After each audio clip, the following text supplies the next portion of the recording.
Yon, good morning at napaka-bless ang araw na to mga gar dahil meron naman tayong pa-free raffle.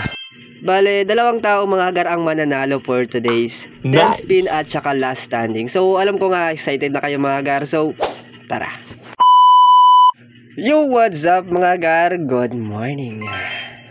At welcome sa aking outdoor setup mga gar. Wow! Bali, nasa likod lang siya ng bahay namin mga gar. At alam kong nasisikipan kayo sa aking outdoor setup.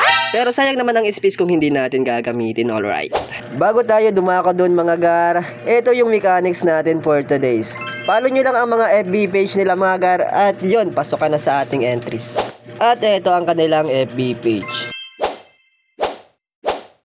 So yan lang mga gar, just screenshot at send nyo na lang sa akin through PM para mailista na kita kaagad gar. At may possibility kasi mga gar na kasama nila ako sa mga vlog nila. Nice. Dumako na tayo sa hinihintay nyo mga gar. Ito yung price natin sa 10 spin at last standing. At ito yung 10 spin natin mga gar plus 1 beta fish, alright. Ito naman yung last standing mga gar. Trio ng yellow pingu plus 2 pairs ng HB white ribbon mga gar. Napaka solid. Ganon lang kadali mga gar. Kaya good luck.